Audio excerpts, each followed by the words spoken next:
प्यारे बच्चों, आप सभी लॉकडाउन के कारण अपने अपने घरों में हैं। ऐसे समय में हम लेकर आए हैं आपके लिए डिजी साथ कार्यक्रम। इसके माध्यम से आप प्रत्येक दिन सोमवार से शुक्रवार तक पूर्वाह्न 10 से 12 तथा अपराह्न 1 से 2 बजे तक अपने अपने कक्षाओं के अनुरूप कार्यक्रम देख सकेंगे। स्कूली शिक्षा एवं साक्षरता विभाग, झारखंड। नमस्कार दोस्तों, आप सबका झारखंड सरकार के डिजी साथ प्रोग्राम में स्वागत है। आइए देखते हैं कि आज हम क्या पढ़ेंगे। तो हम एपिसोड की शुरुआत में 10वीं कक्षा में पढ़ेंगे गणित का अध्याय त्रिभुज। हम इस अध्याय का तीसरा भाग देखेंगे आज, और फिर इस अध्याय पर आधारित कुछ प्रश्नों को भी जानेंगे। साथ ही 10वीं कक्षा के साइंस में हम पढ़ेंगे अध्याय धातु एवं अधातु। हम इस अध्याय का 5वां भाग देखेंगे आज, और फिर उन पर आधारित प्रश्नों को भी जानेंगे। इसी प्रकार से 12वीं कक्षा में हम पढ़ेंगे गणित का अध्याय एप्लीकेशंस ऑफ डेरिवेटिव्स। हम इस अध्याय का पहला भाग देखेंगे आज, और फिर उन पर आधारित कुछ प्रश्नों को भी जानेंगे। साथ ही फिजिक्स में हम पढ़ेंगे अध्याय तरंग प्रकाशिकी। हम इस अध्याय का 6ठा भाग देखेंगे आज, और फिर उन पर आधारित कुछ प्रश्नों को भी जानेंगे। तो चलिए शुरू करते हैं हम अपना प्रोग्राम डिजी साथ। अब पढ़ाई नहीं रुकेगी। नमस्कार दोस्तों, हम पढ़ रहे थे त्रिभुज चैप्टर, यानी आपके गणित की किताब का 6ठा अध्याय। तो त्रिभुज में अभी तक आप लोगों ने 2 वीडियोस देखी होगी, पार्ट 1 और पार्ट 2। ये वीडियो है पार्ट 3, जिसमें हम पढ़ेंगे त्रिभुजों की समरूपता के लिए कसौटियां। पहला एंगल एंगल एंगल, यानी कोण कोण कोण कसौटी, फिर कोण कोण कसौटी, फिर भुजा भुजा भुजा कसौटी एंड भुजा कोण भुजा कसौटी। तो इसमें हम पढ़ेंगे त्रिभुजों की समरूपता। 2 त्रिभुज समरूप होते हैं यदि उनके संगत कोण बराबर हो तथा उनकी संगत भुजाएं एक ही अनुपात में। तो ये 2 प्रतिबंध है। पहला संगत कोण बराबर तथा दूसरा संगत भुजाएं एक ही अनुपात में। तो किसी भी 2 त्रिभुज के समरूप होने के लिए दोनों ही प्रतिबंधों का संतुष्ट होना आवश्यक है। समरूपता को हम इस साइन से सूचित करते हैं। ये आपने सर्वांग समता में भी पढ़ा होगा। इसके नीचे बस एक बराबर का साइन होता है, तो हम उसको कहते हैं सर्वांग समता, और सिर्फ इस साइन को हम कहते हैं समरूपता का साइन। शुरू करते हैं प्रमेय 3 से। यदि 2 त्रिभुजों में संगत कोण बराबर हो तो उनकी भुजाएं एक ही अनुपात में हो, और इसीलिए त्रिभुज समरूप होते हैं। यानी अगर 2 त्रिभुज के संगत कोण बराबर दिए हुए तो उनकी भुजाएं भी एक ही अनुपात में नहीं होंगी, और इसीलिए हम इसको समरूप त्रिभुज कहते हैं। चलिए सिद्ध करते हैं इसको। 2 त्रिभुज लीजिए, ABC तथा DE। ये हमने 2 त्रिभुज लिया है। अब जिनमें दिया क्या है कि एंगल A बराबर है एंगल D के, एंगल B बराबर है एंगल E के, तथा एंगल C बराबर है एंगल F के। अब DP एक कट लगाइए DE रेखा पर, यानी DE भुजा पर, जो कि बराबर हो जाएगा AB के, यानी DP बराबर होना चाहिए AB के। इसी प्रकार हम DQ एक कट लगाएंगे AC के बराबर DF पर, यानी DQ बराबर हो जाएगा AC के। अब हम क्या करेंगे, अब P और Q दोनों बिंदुओं को मिलाएंगे। तो इसको मिलाने के बाद ये जो DP भुजा आई है तो AB के बराबर है, तथा DQ भुजा जो है वो AC के बराबर है। अतः त्रिभुज ABC सर्वांगसम हो जाएगा त्रिभुज DPQ के, समान भुजाएं एवं समान कोण, जैसे यानी ये हो जाएगा साइड एंगल साइड से समरूप। कैसे? आप लोग अपनी कॉपी में कर सकते हैं इसको। AB बराबर है DP के, जो हमने कंस्ट्रक्शन द्वारा यानी रचना द्वारा किया है। AC बराबर है DQ के, ये भी रचना द्वारा सिद्ध होता है।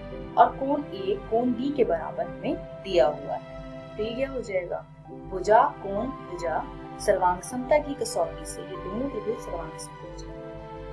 अब कोण बी जो है वो कोण बी के बराबर होगा, क्यों? क्योंकि दोनों त्रिभुज सर्वांग सम है। इसी प्रकार कोण बी कोण ई के बराबर हमें प्रश्न में दिया हुआ है, तो कोण बी ई के बराबर हो गया। अब आप देख रहे हैं कि बी पी के बराबर है और बी ई के भी बराबर है, यानी पी ई के बराबर हो जाएगा, यानी कोण पी जो है कोण ई के बराबर हो जाएगा ऊपर के दिए हुए दो स्टेटमेंट्स। अब क्योंकि कोण पी और कोण ई संगत कोण है और दोनों बराबर है, इसीलिए पी क्यू समांतर हो जाएगा ई एफ के। अतः डीपी बटे में पीई हो जाएगा बराबर डी क्यू बटे में क्यू एफ के, प्रमेय 1 से जो हमने पिछले वीडियो में किया था। अब इसको अगर हम व्युत्क्रम करें, यानी ये हो जाएगा बराबर पीई बटे डीपी बराबर क्यू एफ बटे डी क्यू के। अब दोनों तरफ एक जोड़िए, ये आ जाएगा पीई बटे डीपी जमा 1 बराबर ई क्यू बटे डी क्यू जमा 1, और एलसीएम लेकर के अगर हम यहाँ पर जोड़े तो ये आ जाएगा डीपी जमा पीई बटे में डीपी बराबर में डीक्यू जमा क्यूएफ बटे में डीक्यू। अब डीपी जमा पीई क्या है, डीपी को अगर पीई से जोड़े तो ये आ जाएगा डीई के बराबर, ये हो जाएगा डीई बटे में डीपी। इसी प्रकार डीक्यू को क्यूएफ से जोड़े तो ये आ जाएगा डीएफ के बराबर, ये हो जाएगा डीएफ बटे में डीक्यू। अब हम इसको फिर से व्युत्क्रम करते हैं तो ये हमारे पास आ जाएगा डीपी बटे डीई बराबर में डीक्यू बटे डीएफ। इसी प्रकार हम सिद्ध कर सकते हैं कि AB बटे DE बराबर हो जाएगा AC बटे DF के। क्यों? क्योंकि हमने रचना द्वारा AB बराबर DP खींचा है और AC बराबर DQ। इसी प्रकार से हम सिद्ध कर सकते हैं कि AB बटे DE होगा बराबर BC बटे EF, और इन दोनों स्टेटमेंट से हमें ये मिलता है कि AB बटे DE बराबर है BC बटे EF और ये बराबर है AC बटे DF के। तो हमने सिद्ध कर दिया है कि इन दो त्रिभुजों की जो संगत भुजाएं हैं वो समान अनुपात में है। हमें दिया था कि संगत कोण बराबर है और हमने सिद्ध किया है कि संगत भुजाएं समान अनुपात में है। तो क्योंकि दोनों ही प्रतिबंध संतुष्ट होते हैं इसीलिए ये त्रिभुज समरूप है। अब यदि एक त्रिभुज के दो कोण एक अन्य त्रिभुज के क्रमशः दो कोणों के बराबर हों तो दोनों त्रिभुज समरूप होते हैं। उपरोक्त समरूपता को हम कोण कोण कसौटी कहते हैं। यहाँ क्या है, पिछले प्रमेय में हमने किया था कि तीनों ही कोण दूसरे त्रिभुज के संगत तीनों कोण के बराबर है। यहाँ पर क्या है, अगर दो कोण भी बराबर होते हैं तभी भी त्रिभुज समरूप। कैसे? अगर दो कोण बराबर है तो तीसरा कोण तो अपने आप ही बराबर होगा। आप वो कैलकुलेट कर सकते हैं एंगल सम प्रॉपर्टी, यानी कि त्रिभुज के तीनों कोणों के योग के प्रमेय से। तो इस प्रकार आपको तीसरा कोण बराबर मिल जाएगा अगर दो कोण बराबर है। तो इस प्रकार से अगर सिर्फ दो कोण भी बराबर होते हैं तभी भी त्रिभुज समरूप होगा और इसको हम कहते हैं एंगल एंगल यानी कि कोण कोण कसौटी।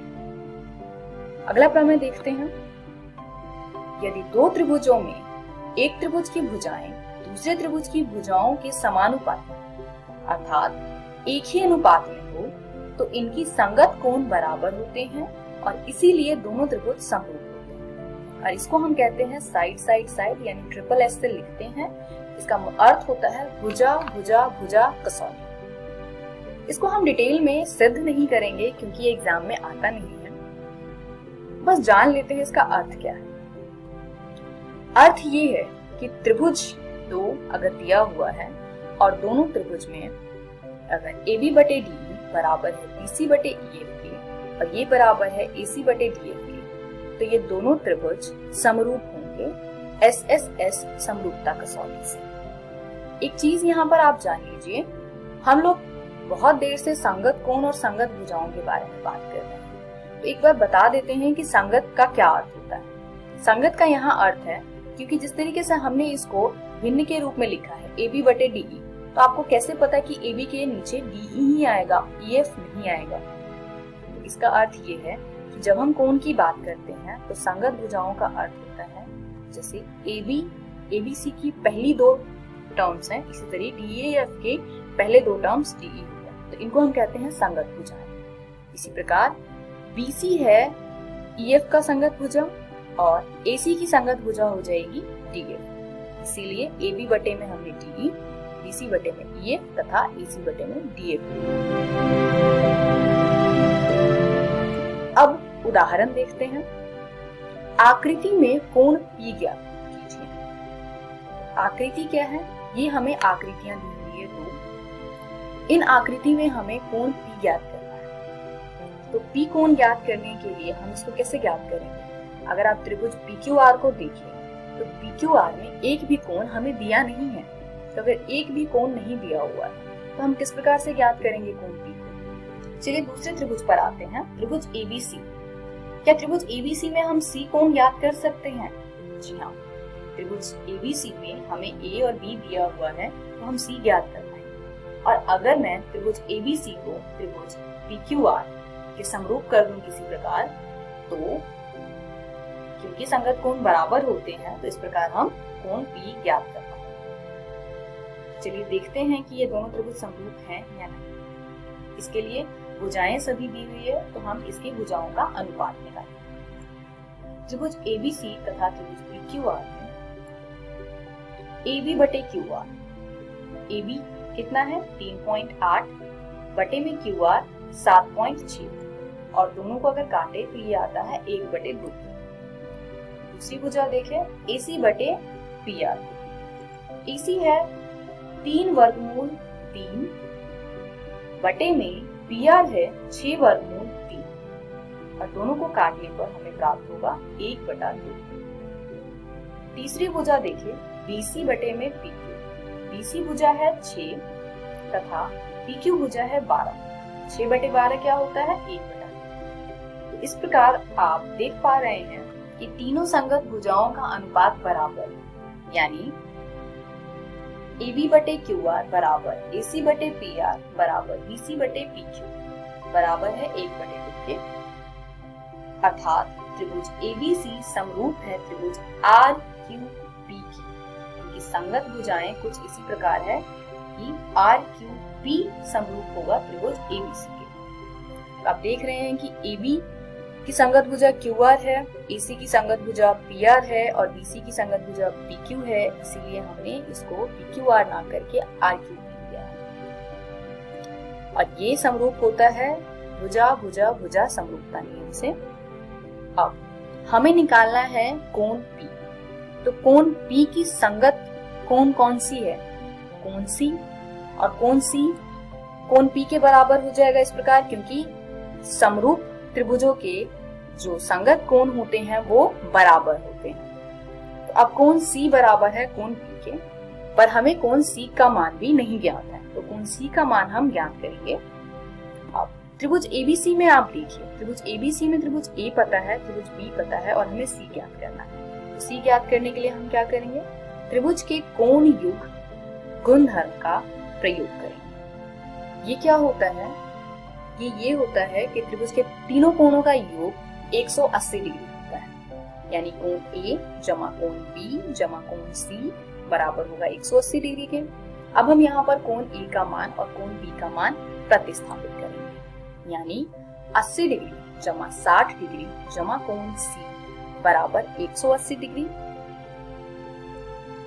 80 जमा 60 डिग्री जुड़ करके 140 डिग्री होगा, तो ये आ जाएगा 140 डिग्री जमा कोण C बराबर 180 डिग्री, यानी कोण C बराबर हो जाएगा 180 डिग्री घटा 140 डिग्री, यानी कोण C का मान क्या है 40 डिग्री। और कोण C किसके बराबर है? कोण P के, इसीलिए कोण P का मान भी हो जाएगा 40 डिग्री। चलिए अगला प्रमेय देखते हैं। यदि एक त्रिभुज का एक कोण दूसरे त्रिभुज के कोण के बराबर हो तथा इस कोण को अंतर्गत करने वाली भुजाएं समानुपाती हैं, तो दोनों त्रिभुज समरूप होते हैं और इसको हम कहते हैं साइड एंगल साइड यानी भुजा कोण भुजा समरूपता कसौटी। तो चलिए समझते हैं इसका अर्थ। दो त्रिभुज लेते हैं, त्रिभुज ABC और त्रिभुज DEF, जिसमें AB बटे DE है बराबर AC बटे DF के। ये हमें प्रश्न में दिया हुआ है कि ये समानुपाती है। तो चलिए अब प्रमेय के स्टेटमेंट को समझते हैं। प्रमेय में लिखा हुआ है एक त्रिभुज का एक कोण, मतलब पहले त्रिभुज ABC का एक कोण, यानी मान लेते हैं कोण A दूसरे त्रिभुज के कोण के बराबर, यानी दूसरा त्रिभुज कौन सा है? DE है, तो मान लेते हैं इसका कोण D। तो अगर कोण A कोण D के बराबर है तो इसको अंतर्गत करने वाली भुजाएं समानुपाती है। इसको अंतर्गत करने वाली भुजाएं कौन सी है? कोण A कौन सी दो भुजाओं से मिलकर बना है? भुजा AB तथा भुजा AC। इसी प्रकार कोण D कौन सी दो भुजाओं से मिलकर बना है? भुजा DE तथा भुजा DF। इसीलिए अगर किसी दो त्रिभुज में एक कोण एक संगत कोण बराबर हो, जैसे यहाँ पर है कोण A बराबर है कोण D के, साथ ही उसको अंतर्गत करने वाली भुजाएं जैसे कि AB बटे DE बराबर हो AC बटे DF के, तो ऐसे त्रिभुज समरूप होते हैं और इस समरूपता कसौटी को हम कहते हैं SAS, यानी भुजा कोण भुजा समरूपता कसौटी। तो आज की वीडियो में हमने किया एंगल एंगल एंगल यानी कोण कोण कोण कसौटी, कोण कोण कसौटी, भुजा भुजा भुजा कसौटी तथा भुजा कोण भुजा कसौटी। अगली वीडियो में हम समरूप त्रिभुजों के क्षेत्रफल के बारे में पढ़ेंगे। अभी हमने पिछली वीडियो में एक प्रमेय किया था 6.1, जिसको थेल्स प्रमेय भी कहते हैं, वो एक मोस्ट इंपॉर्टेंट प्रमेय था। इसके अलावा अगली वीडियो में हम समरूप त्रिभुजों के क्षेत्रफल में त्रिभुज का क्षेत्रफल का एक प्रमेय करेंगे, वो भी बहुत इंपॉर्टेंट है। और इसके बाद हम एक पाइथागोरस प्रमेय करेंगे, वो भी काफी इंपॉर्टेंट है। तो ये तीन प्रमेय एग्जामिनेशन पॉइंट ऑफ व्यू से बहुत इंपॉर्टेंट है। तो मिलते हैं अगली वीडियो में इस प्रमेय के साथ। धन्यवाद।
नमस्कार दोस्तों, आज हम धातु एवं अधातु का 5वां और आखिरी भाग करेंगे। तो चलिए जानते हैं इस वीडियो में हम क्या जानने वाले हैं। इस वीडियो में सबसे पहले हम बात करेंगे धातुओं की प्राप्ति के बारे में और उसके बाद हम जानेंगे संचारण क्या होता है। तो चलिए शुरुआत करते हैं ये जानते हुए कि धातुओं की प्राप्ति होती कैसे है। पिछली वीडियो में हमने जाना था कि हम अयस्क का इस्तेमाल करते हैं धातुओं का निष्कर्षण करने के लिए। अब जानते हैं कि इन अयस्कों का समृद्धिकरण कैसे किया जाता है। पृथ्वी से खनित अयस्कों में मिट्टी, रेत आदि जैसी कई अशुद्धियां होती हैं जिन्हें गैंग कहते हैं। तो अब इन अशुद्धियों को हटाना जरूरी हो जाता है। इन्हें हटाना कैसे है वो इस बात पे निर्भर करता है कि अशुद्धियां किस तरीके की हैं। जैसे कि अगर मिट्टी है तो फिर उसे धोकर हटाया जा सकता है, या फिर कोई लोहे की अशुद्धियां हैं तो उन्हें हम चुंबक का इस्तेमाल करके अलग कर सकते हैं। यहाँ पर आयरन अयस्क का उदाहरण दिया हुआ है, जहाँ आप देख सकते हैं कि आयरन अयस्क में बहुत ज़्यादा मिट्टी लगी हुई है। तो यहाँ से आयरन का निष्कर्षण करने से पहले इस मिट्टी को हटाना होगा। अब जब ये अशुद्धियाँ हट जाती हैं तो हमारे पास अयस्क बचता है। उसके बाद बारी आती है निष्कर्षण की। निष्कर्षण किस तरीके से किया जाएगा ये इस बात पर निर्भर करता है कि जो धातु है उसकी सक्रियता कितनी है। जैसे सक्रियता श्रेणी में सबसे नीचे आने वाली जो धातुएं होती हैं ये काफी अनाभिक्रिय होती हैं। तो इन धातुओं के ऑक्साइड को केवल गर्म करने से ही हमें धातु प्राप्त हो जाता है। उदाहरण के लिए अगर हम मरकरी की बात करें तो मरकरी का एक अयस्क है सिनेबार, जिसका सूत्र होता है HgS। जब हम इसे गर्म करते हैं तो ये सबसे पहले HgO में बदलता है और उसके बाद अगर हम इसे फिर से गर्म करें तो उससे हमें Hg यानी कि मरकरी मिल जाता है। ये तो था जो सक्रियता श्रेणी में नीचे आते हैं उन तत्वों को कैसे निष्कर्षित किया जाता है, पर सक्रियता श्रेणी के मध्य में स्थित धातुओं का निष्कर्षण उनसे अलग होता है। अगर हम इन धातुओं की बात करें तो प्रकृति में ये प्रायः सल्फाइड या कार्बोनेट के रूप में मिलती हैं। परंतु यहाँ भी एक परेशानी है, सल्फाइड और कार्बोनेट से धातु निकालना थोड़ा कठिन है और धातु के ऑक्साइड से धातु प्राप्त करना ज्यादा आसान है। तो यहाँ पर हम क्या करेंगे, हम सल्फाइड और कार्बोनेट को सबसे पहले ऑक्साइड में बदलेंगे। तो इसके दो तरीके हैं। सल्फाइड अयस्क वायु की उपस्थिति में अधिक गर्म करने से ऑक्साइड में परिवर्तित हो जाते हैं। इस प्रक्रिया को कहा जाता है भर्जन। तो यहाँ आप देख सकते हैं जैसे जिंक सल्फाइड है, यहाँ पर ध्यान दीजिए वायु की उपस्थिति, तो यहाँ पर ऑक्सीजन होगा, उसमें गर्म करने पे ये जिंक ऑक्साइड में बदल जाएगा और साथ में हमें SO2 गैस मिलेगी। इस प्रक्रिया का नाम है भर्जन। ध्यान दीजिए भर्जन में वायु की उपस्थिति होती है और ये सल्फाइड अयस्क के लिए इस्तेमाल होता है। वहीं कार्बोनेट अयस्क की बात करें तो कार्बोनेट अयस्क को सीमित वायु में अधिक ताप करने पर ये ऑक्साइड में परिवर्तित हो जाता है।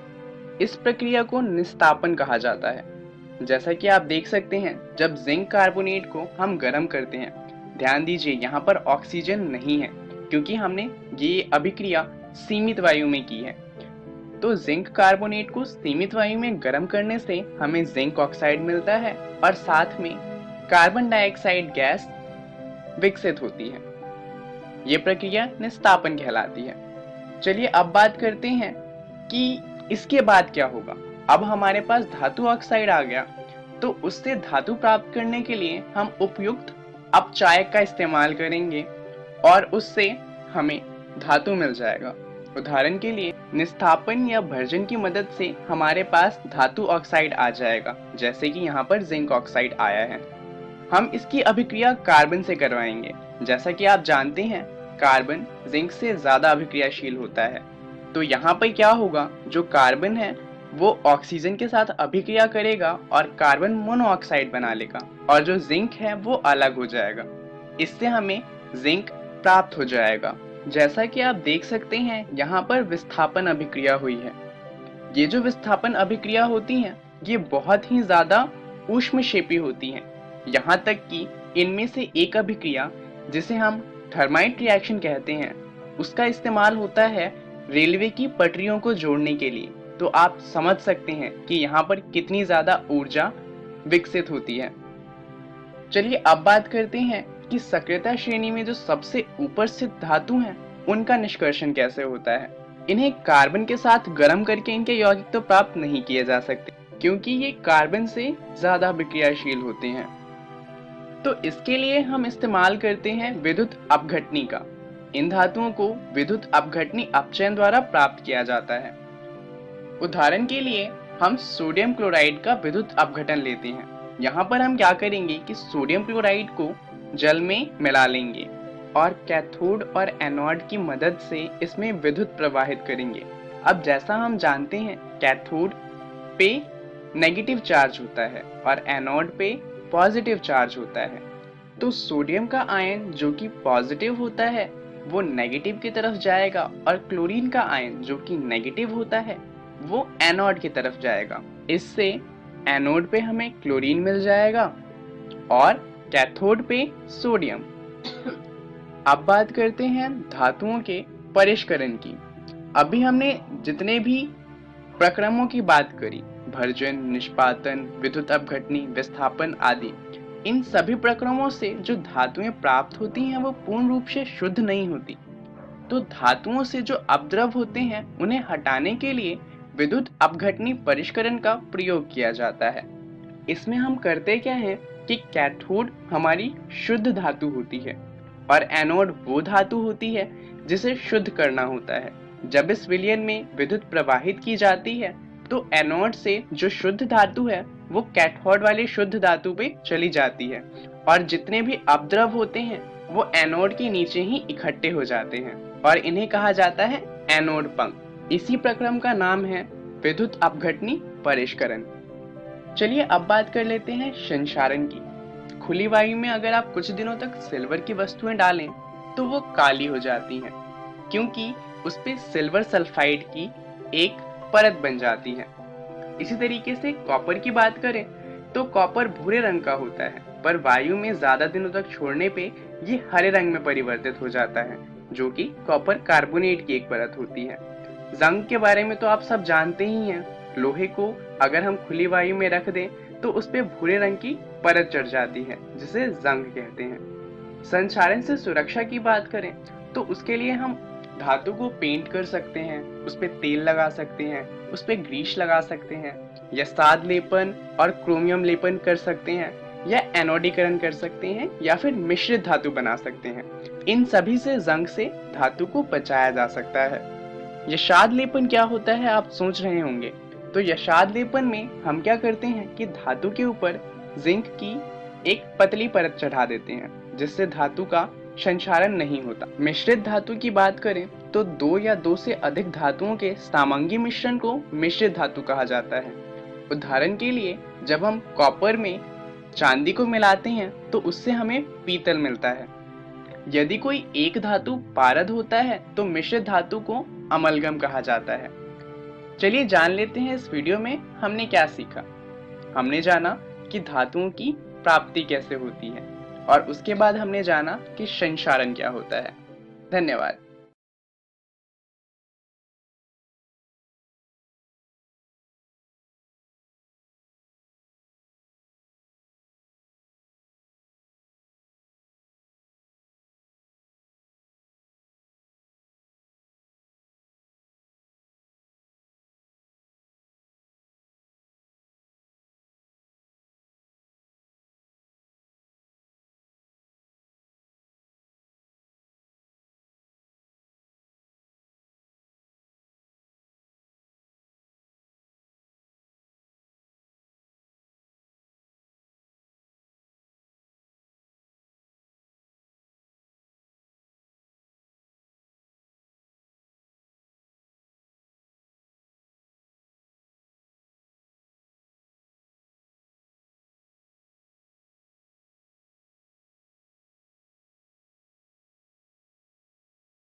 नमस्कार दोस्तों, आज हम कक्षा 12वीं की गणित का अध्याय 6 पढ़ने वाले हैं, जिसका नाम है अवकलज के अनुप्रयोग, यानी कि एप्लीकेशंस ऑफ डेरिवेटिव्स। इस अध्याय को हमने 6 भागों में बांटा है। आज हम इस अध्याय का भाग 1 पढ़ने वाले हैं। तो चलिए दोस्तों आगे बढ़ते हैं और देखते हैं कि आज के इस वीडियो में हम क्या पढ़ेंगे। तो दोस्तों आज के इस वीडियो में हम जानेंगे भूमिका अवकलज के अनुप्रयोग की तथा राशियों के परिवर्तन की दर। तो चलिए आगे बढ़ते हैं और शुरू करते हैं हम हमारा आज का भाग। तो दोस्तों जैसा कि इस अध्याय के नाम से ही स्पष्ट हो रहा है, इस अध्याय में हम ये जानेंगे कि हम अवकलज का अनुप्रयोग कहाँ-कहाँ पर करते हैं। तो आइए एक एक करके जानते हैं अवकलज के अनुप्रयोग के बारे में। हम अवकलज का प्रयोग करते हैं राशियों के परिवर्तन की दर ज्ञात करने में, जैसे कि मान लीजिए आपके पास कोई राशि दी गई हो, जो कि हम यहाँ पर मान रहे हैं वृत्त के क्षेत्रफल का, जो कि बराबर होता है पाई आर वर्ग के, जिसे हमने नाम दिया है a का। अब अगर इस राशि को हमें r के सापेक्ष a के परिवर्तन दर ज्ञात करनी हो तो ये हम किस प्रकार से ज्ञात करेंगे?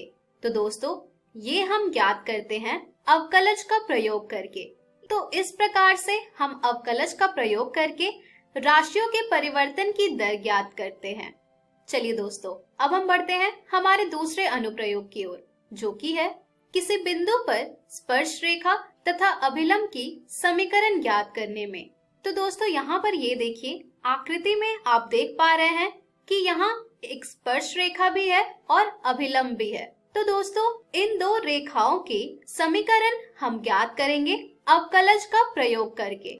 अब हम बढ़ते हैं हमारे अगले अनुप्रयोग की ओर, जो कि है एक फलन के आलेख पर वर्तन बिंदु ज्ञात करने में, जो हमें उनको ज्ञात करने में सहायक होता है जिन पर फलन का अधिकतम या न्यूनतम मान होता है। जैसे कि मान लीजिए आपको कोई दो फलन दिया गया है, स्क्रीन पर वो दो फलन आपको दिख रहे हैं, जो कि हैं y बराबर fx। अगर इन दोनों फलन में हमें यह ज्ञात करने को कहा जाए कि इसका अधिकतम और न्यूनतम मान ज्ञात करना है, तो ये आप कैसे ज्ञात करेंगे? तो दोस्तों ये भी हम ज्ञात कर सकते हैं अवकलज का प्रयोग करके। चलिए अब हम बढ़ते हैं अवकलज के अगले अनुप्रयोग की ओर, जो कि है वर्धमान और ह्रासमान फलन ज्ञात करना। दोस्तों कोई फलन वर्धमान है या ह्रासमान है, ये भी हम ज्ञात करेंगे अवकलज का प्रयोग करके। जैसे कि स्क्रीन पर आपको एक फलन दिख रहा है। अब यह फलन कहाँ पर वर्धमान है और कहाँ पर ह्रासमान है, ये भी हम बता पाएंगे अवकलज का प्रयोग करके, जो कि हम इस अध्याय में सीखेंगे। अवकलज का अगला अनुप्रयोग है दोस्तों राशियों के सन्निकट मान प्राप्त करने में। जैसे कि अगर आपसे ये पूछा जाए कि वर्गमूल 36 का मान क्या होगा, तो ये आप बड़े ही आसानी से बता सकते हैं कि ये 6 होगा। इसी प्रकार से अगर आपसे पूछा जाए कि वर्गमूल 49 का मान क्या होगा, तो ये भी आप बड़े आसानी से बता सकते हैं कि 7 होगा। लेकिन अगर आपसे ये पूछा जाए कि वर्गमूल 36.6 का मान क्या होगा या इसके सन्निकट मान क्या होगा, तो ये आप कैसे बता पाएंगे? या फिर आपसे ये पूछा जाए कि वर्गमूल 49.5 के सन्निकट मान बताने के लिए, तो ये आप कैसे बताएंगे? ये आप एक अनुमान करके बता सकते हैं कि वर्गमूल 36.6 6 कुछ के बराबर होगा या वर्गमूल 49.5 7 कुछ के बराबर होगा। लेकिन वो कुछ क्या होगा, ये हम बता पाएंगे अवकलज का प्रयोग करके। तो दोस्तों इस अध्याय में हम इन्हीं सभी चीजों के बारे में जानने वाले हैं एक एक करके। तो दोस्तों चलिए शुरुआत करते हैं हम अवकलज के पहले अनुप्रयोग से, जो कि है राशियों के परिवर्तन दर ज्ञात करने में। तो आइए शुरुआत करते हैं हम राशियों के परिवर्तन की दर से। चूंकि दोस्तों राशि कुछ भी हो सकती है, तो यहाँ पर हमने उदाहरण के तौर पर जो राशि का प्रयोग किया है वो है क्षेत्रफल, वो भी वृत्त के क्षेत्रफल का। तो जैसा कि आप सब जानते हैं, वृत्त का क्षेत्रफल बराबर होता है पाई आर वर्ग के। यहाँ पर देखा जाए तो पाई एक अचर संख्या है, यानी कि कांस्टेंट है। तो दोस्तों यहाँ पर आर जो हो जाएगा हमारा, वो डायरेक्टली प्रोपोर्शनल होगा एरिया के। यानी कि अगर हमारे वृत्त की त्रिज्या बढ़ेगी तो हमारे वृत्त का क्षेत्रफल भी बढ़ेगा। तो यहाँ पर जो हम राशि के परिवर्तन की दर ज्ञात करेंगे वो हमारा बराबर हो जाएगा dA बटे dr के, क्योंकि यहाँ पर हम क्षेत्रफल को परिवर्तित कर रहे हैं त्रिज्या के सापेक्ष में। तो दोस्तों राशियों के परिवर्तन की दर का जो मतलब होता है वो होता है, इस उदाहरण से जो हमें समझ आया है वो है कि अगर हमारा रेडियस चेंज होगा, यानी कि अगर हमारा त्रिज्या बदलेगा, तो हमारे क्षेत्रफल में भी परिवर्तन आएगा और यही हो जाएगा हमारे राशियों के परिवर्तन की दर, जो कि हम यहाँ पर सीखेंगे कि किस तरह हम उसे ज्ञात करेंगे। अगर एक सामान्य रूप में बताया जाए तो राशियों के परिवर्तन की दर बराबर होगी dq बटे dp के, जहाँ पर ये जो Q होगा वो किसी राशि को दर्शा रहा होगा और जो ये P होगा वो परिणाम होगा जिस पर राशि Q निर्भर करती है। जैसे कि अभी जो हमने उदाहरण लिया था उसमें हमारा जो क्षेत्रफल था पूरी तरह से निर्भर कर रहा था हमारे त्रिज्या पे, अर्थात अगर हमारे वृत्त की त्रिज्या बढ़ रही थी तो हमारा क्षेत्रफल भी बढ़ रहा था। इसी प्रकार से हम कोई और भी परिणाम ले सकते हैं, जैसे कि आयतन हो गया या पृष्ठीय क्षेत्रफल हो गया इत्यादि।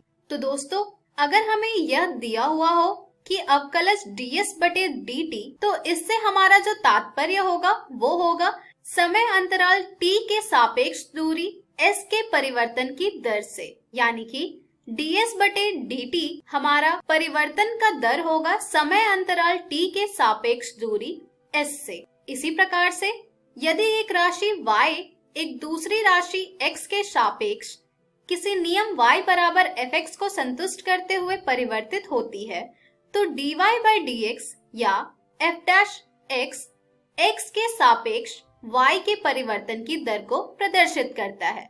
यानी कि dy by dx अगर हम लिखते हैं तो वो हमें यह प्रदर्शित करता है कि वो x के सापेक्ष y की परिवर्तन की दर है, जिसे हम f डैश x भी लिखते हैं।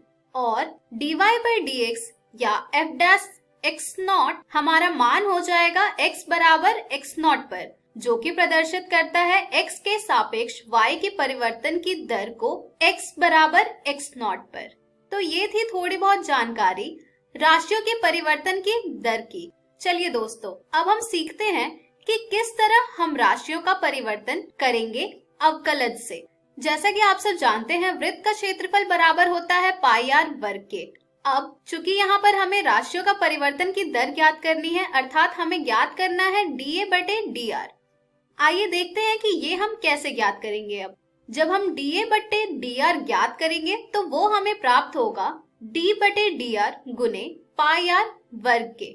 अब हम यहाँ पर अवकलज करेंगे r के सापेक्ष में। तो जब हम यहाँ पर अवकलज ज्ञात करेंगे r के सापेक्ष में, तो हमें dA बटे dr प्राप्त हो जाएगा 2 गुने पाई गुने r। तो यही हो जाएगा हमारा राशियों का परिवर्तन की दर, जो कि हम ज्ञात कर रहे हैं अवकलज का प्रयोग करके। चलिए दोस्तों, इस तरह से हम ज्ञात करेंगे राशियों के परिवर्तन की दर। राशियों के परिवर्तन की दर हम 2 प्रकार से ज्ञात करते हैं। पहला, हमें ये पता हो कि हमें जो दर ज्ञात करना है वो किसके सापेक्ष में है। यहाँ पर हमने जो दर ज्ञात किया है वो त्रिज्या के सापेक्ष में है। इसी प्रकार से अगर हमसे ये कहा जाए कि हमें इसे परिवर्तित करना है समय के सापेक्ष में, तो वो हम ज्ञात करेंगे dA बटे dt से। यहाँ पर dA बटे dt बराबर हो जाएगा dA बटे dr गुने dr बटे dt के, जो कि हम ज्ञात कर रहे हैं चेन रूल से। आइए एक और उदाहरण देखते हैं। मान लीजिए हमने एक उदाहरण लिया है घन के आयतन का, जो कि बराबर होता है a घन के। अगर हम इस राशि को परिवर्तित करना चाहते हैं समय अंतराल के दर में, तो वो हम ज्ञात करेंगे dv बटे dt से। तो दोस्तों, ये हम कैसे ज्ञात करेंगे? dv बटे dt हम ज्ञात करेंगे अवकलज का प्रयोग करके, जो कि हमें प्राप्त होगा d बटे dt गुने a घन से, जिसे हम हल करेंगे तो हमें प्राप्त हो जाएगा dv बटे dt बराबर d बटे dA गुने a घन गुने dA बटे dt, जिसे जब हम और हल करेंगे तो हमें प्राप्त हो जाएगा dv बटे dt बराबर 3 गुने a वर्ग गुने dA बटे dt से। तो दोस्तों, इस प्रकार से हम राशियों के परिवर्तन की दर ज्ञात करते हैं, जिसमें कि हमें सबसे पहले यह ध्यान में रखना होता है कि हम उस राशि को किसके सापेक्ष में परिवर्तन कर रहे हैं, और फिर उस पर हम अवकलज का प्रयोग करते हैं। तो ये थी जानकारी राशियों के परिवर्तन के दर के बारे में। चलिए इस पर आधारित कुछ प्रश्नों को देखते हैं, ताकि आपको राशियों के परिवर्तन की दर और अच्छी तरह से समझ आ जाए। तो दोस्तों, हमारा पहला उदाहरण है वृत्त के क्षेत्रफल के परिवर्तन की दर। इसकी त्रिज्या r के सापेक्ष ज्ञात कीजिए जब r बराबर है 5 सेंटीमीटर के। यानी कि यहाँ पर हमें वृत्त के क्षेत्रफल के परिवर्तन की दर ज्ञात करनी है त्रिज्या r के सापेक्ष में, और हमें r का मान भी दिया गया है। तो आइए देखते हैं कि इस प्रकार के प्रश्न को हम किस तरह से हल करेंगे। यहाँ पर हमें प्रश्न में कहा गया है कि वृत्त का क्षेत्रफल यानी कि त्रिज्या r वाले वृत्त का क्षेत्रफल हम लिखते हैं a बराबर पाई r वर्ग से। अब जब हम r के सापेक्ष a के परिवर्तन की दर ज्ञात करेंगे तो दोस्तों यहाँ पर हमें ज्ञात करना होगा dA बटे dr। अब dA बटे dr हम कैसे ज्ञात करेंगे? dA बटे dr हम ज्ञात करेंगे d बटे dr गुने पाई r वर्ग से, यानी कि यहाँ पर हम अवकलज का प्रयोग करेंगे और फिर ज्ञात करेंगे r के सापेक्ष a के परिवर्तन की दर, जो कि हमें प्राप्त हो जाएगी dA बटे dr बराबर 2 गुने पाई r के। जब हमारा अवकलज आ गया है तो हम वहां पर r के जगह पर 5 सेंटीमीटर प्रतिस्थापित करके वृत्त के क्षेत्रफल के परिवर्तन की दर ज्ञात कर सकते हैं, जो कि आ जाएगा 2 गुने पाई गुने 5 के बराबर, जिसे हम और हल करेंगे तो हमें यहाँ से प्राप्त होगा वृत्त का क्षेत्रफल बराबर 10 गुने पाई सेंटीमीटर वर्ग प्रति सेकेंड। तो यहाँ से हम ये कह सकते हैं कि हमारा जो वृत्त का क्षेत्रफल है वो 10 पाई सेंटीमीटर वर्ग प्रति सेकेंड की दर से बदल रहा है। चलिए दोस्तों, अब हम बढ़ते हैं हमारे अगले प्रश्न की ओर, जो कि है किसी वस्तु की x इकाइयों के उत्पादन में कुल लागत cx रुपए में cx बराबर 0.005 x घन घटा 0.02 x वर्ग योग 30 गुने x योग 5000 से प्रदत्त है। सीमांत लागत ज्ञात कीजिए जब 3 इकाई उत्पादित की जाती है, जहां सीमांत लागत यानी कि मार्जिनल कॉस्ट, जिसे हम MC भी लिख सकते हैं, से हमारा अभिप्राय किसी स्तर पर उत्पादन के संपूर्ण लागत में तात्कालिक परिवर्तन की दर से है। तो दोस्तों, यहाँ पर भी हमें सीमांत लागत का परिवर्तन की दर ज्ञात करनी है। तो आइए देखते हैं कि इस प्रकार के प्रश्न को हम कैसे हल करेंगे। क्योंकि यहाँ पर सीमांत लागत उत्पादन के किसी स्तर पर x इकाई के सापेक्ष संपूर्ण लागत के परिवर्तन की दर है, तो यहाँ से हमें प्राप्त हो रहा है सीमांत लागत अर्थात MC बराबर DC बटे DX। तो चलिए दोस्तों, यहाँ पर हम अवकलज का प्रयोग करके ज्ञात करते हैं DC बटे DX, जो कि बराबर हो जाएगा D बटे DX गुने C के मान को जब हम प्रतिस्थापित करके अवकलज ज्ञात करेंगे तो हमें प्राप्त हो जाएगा DC बटे DX बराबर 0.005 गुने 3 गुने x वर्ग घटा 0.02 गुने 2 गुने x योग 30। तो दोस्तों, ये आ गया हमारे परिवर्तन की दर अर्थात DC बटे DX। अब जब हम यहाँ पर 3 इकाई मान को प्रतिस्थापित करेंगे तो हमें प्राप्त हो जाएगा सीमांत लागत जब 3 इकाई उत्पादित की जाती है। तो चलिए इसे ज्ञात करते हैं। जब x हमारा बराबर होगा 3 का तो हमारा MC बराबर हो जाएगा 0.005 गुने 3 गुने 3 वर्ग घटा 0.02 गुने 2 गुने 3 योग 30, जिसे हम और हल करेंगे तो हमें प्राप्त हो जाएगा MC बराबर 30.015। तो दोस्तों, इस प्रकार से हमने यहाँ पर मार्जिनल कॉस्ट अर्थात MC ज्ञात किया है। अतः अभिष्ट सीमांत लागत अर्थात लागत प्रति इकाई बराबर हो रही है 30.02 रुपए लगभग। तो दोस्तों, इस प्रकार से हम अवकलज का प्रयोग करके राशियों के परिवर्तन की दर ज्ञात करते हैं और इसी के साथ हमारा ये वीडियो समाप्त होता है। तो दोस्तों, आज के इस वीडियो में हमने सीखा राशियों के परिवर्तन की दर। हम हमारे अगली वीडियो में जानेंगे वर्धमान और ह्रासमान फलन। तब तक के लिए आप इस वीडियो पर आधारित प्रश्नों को जरूर हल कीजिएगा। इस पर आधारित प्रश्न आपको आपकी NCERT पुस्तक में मिल जाएंगे। धन्यवाद।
हेलो दोस्तों, आज की इस कक्षा में आप सभी का स्वागत है।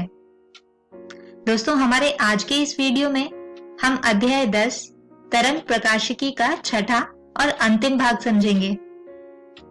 और आज के हमारे इस वीडियो में हम समझेंगे प्रकाश की एक परिघटना ध्रुवण के बारे में। तो आइए शुरू करते हैं हमारा आज का ये वीडियो।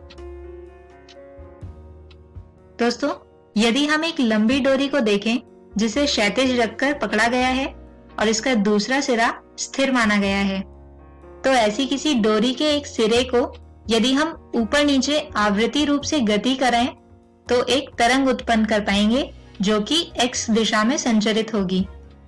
दोस्तों, यहाँ पर क्योंकि विस्थापन तरंग की संचरण दिशा के लंबवत है अर्थात y दिशा में है, इसी कारण इस प्रकार की तरंगों को अनुप्रस्थ तरंगे कहा जाता है। साथ ही क्योंकि विस्थापन y दिशा में है, इसीलिए इसे प्राय y ध्रुवित तरंग भी कहा जाता है। दोस्तों, यदि डोरी के कंपन के तल को अत्यंत अल्प अंतराल में रैंडमली बदला जाए तो हमें अध्रुवित तरंग प्राप्त होती है। इस प्रकार एक अध्रुवित तरंग के लिए विस्थापन समय के साथ यादृच्छिकतः यानी रैंडमली बदलता रहता है, हालांकि यह सदैव तरंग संचरण की दिशा के लंबवत रहता है। दोस्तों, प्रकाश की तरंगों की प्रकृति भी अनुप्रस्थ होती है, अर्थात संचरित हो रही प्रकाश तरंग से संबंध विद्युत क्षेत्र सदैव तरंग संचरण की दिशा के लंबवत होता है और इसे एक पोलरॉइड का उपयोग करके सरलता से प्रदर्शित किया जा सकता है। आपने पतली प्लास्टिक शीटें देखी होंगी जिन्हें पोलरॉइड कहते हैं। जब कोई अध्रुवित प्रकाश तरंग ऐसे पोलरॉइड पर आपतित होती है तो प्रकाश तरंग रेखीय ध्रुवित हो जाती है, जिसमें विद्युत सदिश पंक्तिबद्ध अणुओं की लंबवत दिशा के अनुदिश दोलन करते हैं और इस दिशा को पोलरॉइड की पारित अक्ष यानी पास एक्सिस कहते हैं। इस प्रकार जब किसी साधारण स्रोत का प्रकाश पोलरॉइड की किसी शीट P1 पर पारित होता है तो यह देखा जाता है कि इसकी तीव्रता आधी हो जाती है। P1 को घुमाने पर पारगत किरण पुंज पर कोई प्रभाव नहीं पड़ता क्योंकि पारगम्य तीव्रता स्थिर रहती है। दोस्तों, अब हम एक समरूप पोलरॉइड P2 को P1 के पहले रखते हैं। अब लैंप से आने वाले प्रकाश की तीव्रता केवल P2 से ही पारित होने में कम हो जाएगी, परंतु अब P1 के घुमाने का P2 से आने वाले प्रकाश पर एक नाटकीय प्रभाव पड़ता है। एक स्थिति में P2 से पारगम्य तीव्रता P1 से पारित होने पर लगभग शून्य हो जाती है और जब इस स्थिति से P1 को 90 डिग्री पर घुमाते हैं तो यह P2 से आने वाली लगभग पूर्ण तीव्रता को पारगमित कर देता है। दोस्तों, इसके लिए हम मान सकते हैं कि पोलरॉइड P1 से पारगमित प्रकाश का P2 की पारित अक्ष यानी पास एक्सिस के अनुदिश ध्रुवण हो जाता है।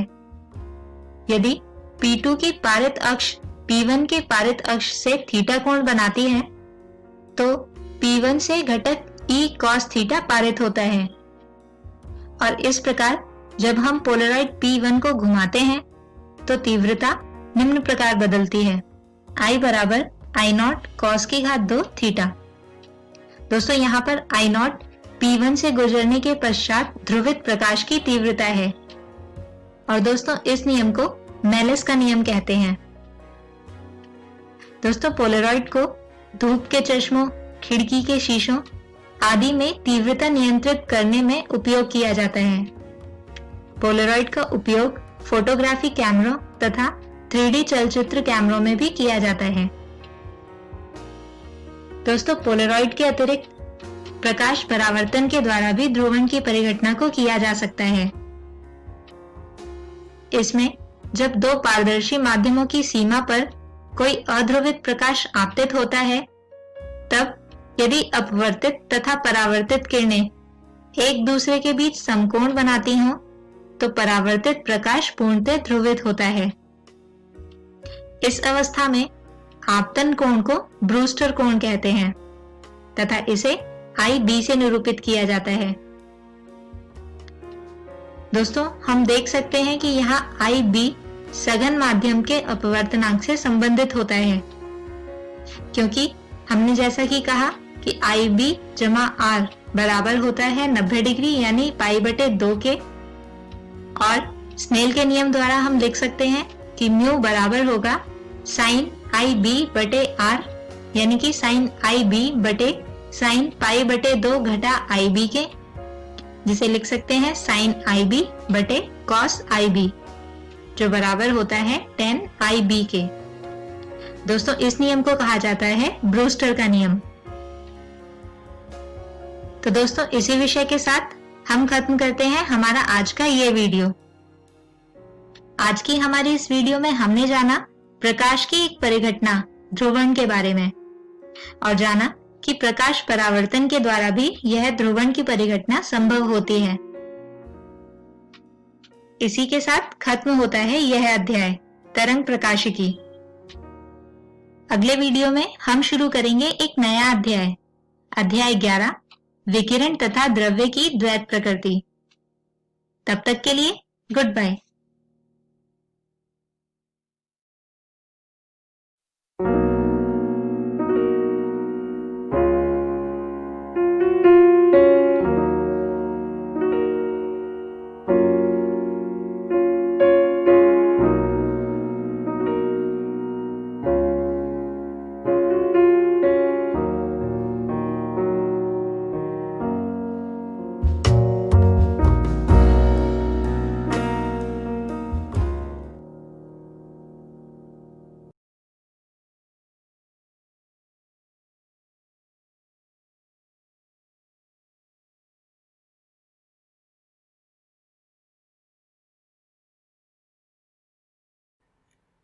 तो दोस्तों, आशा करती हूँ कि डिजिसात के आज के एपिसोड में आपको बहुत कुछ सीखने को मिला होगा।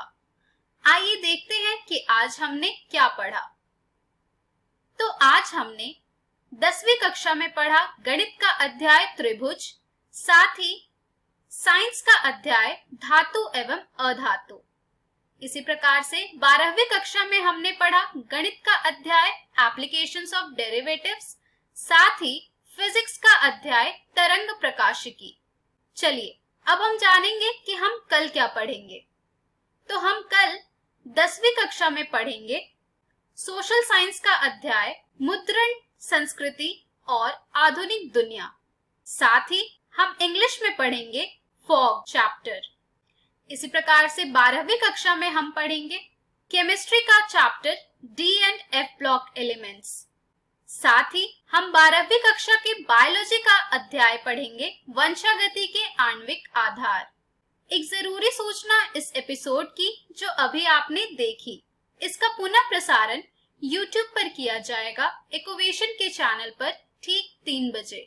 तो यदि आप इस एपिसोड को अपने दोस्तों के साथ शेयर करना चाहते हैं या इसे पुनः देखना चाहते हैं तो YouTube पर डिजिसात इकोवेशन सर्च करके आप इस वीडियो तक पहुंच सकते हैं। धन्यवाद।